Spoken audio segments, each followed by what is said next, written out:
नमस्कार मित्रांनो, तुमचं पुन्हा एकदा मनपूर्वक स्वागत आहे अमृत कथामाला या यूट्यूब चॅनलमध्ये, जिथे आपण श्रीकृष्णापासून ते छत्रपती शिवाजी महाराजांपर्यंत प्रत्येक पिढीसाठी अमर कथा ऐकतो. मी आहे तुमची कथाकथनकार फाल्गुनी आणि आज आपण घेऊन आलो आहोत एक खास सणाची गोड गोष्ट, म्हणजेच पांडव पंचमी.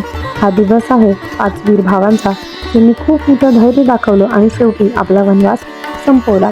तर मित्रांनो, खूप वर्षांपूर्वी हस्तिनापूर नावाचं एक मोठं राज्य होतं. तिथे राहत होते 5 शूर भाऊ, युधिष्ठिर, भीम, अर्जुन, नकुल आणि सहदेव. त्यांना सगळेजण प्रेमाने म्हणायचे पांडव. पण एक दिवस त्यांच्यावर अन्याय झाला आणि त्यांना आपलं राज्य सोडून जंगलात राहायला जावं लागलं. 12 वर्षांचा त्यांनी वनवास भोगला आणि 1 वर्षाचा अज्ञातवास. अज्ञातवास म्हणजे जर त्यांना कोणी पकडलं आणि त्यांना शोधलं तर त्यांना पुन्हा तो वनवास 12 वर्षाचा परत करावा लागणार. आणि शेवटी या दिवशी, पांडव पंचमीच्या दिवशी, त्यांचा वनवास हा संपला. हा दिवस म्हणजे धैर्य, संयम आणि सत्याचं फळ मिळण्याचा दिवस आहे. तर मित्रांनो, तुम्हाला माहिती आहे का की महाराष्ट्रामध्ये हा सण कसा साजरा होतो? आपल्या गावात किंवा घरात आजच्या दिवशी 5 शेणाचे पांडव बनवले जातात.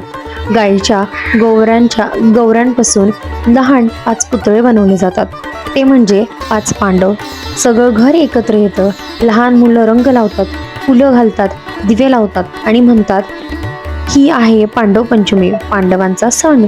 हे म्हणजे फक्त खेळ नाही आहेत, तर आपल्याला शिकवतात कठीण काळातही धीर धरणं, एकत्र राहणं आणि चांगलं काम करत राहणं महत्त्वाचं आहे. 5 शेण म्हणजे जणू 5 गुण: सत्य, धैर्य, प्रेम, एकता आणि श्रद्धा.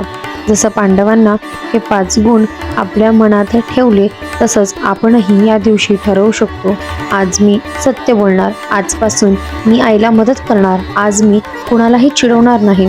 मग आजच्या दिवशी पांडव पंचमीला आपण सगळे ठरवूया पांडवांसारखं धैर्य आणि एकता आपल्या आयुष्यात आणायची. कारण जेव्हा आपण एकत्र असतो तेव्हा कोणतंही मोठं संकट वाटत नाही.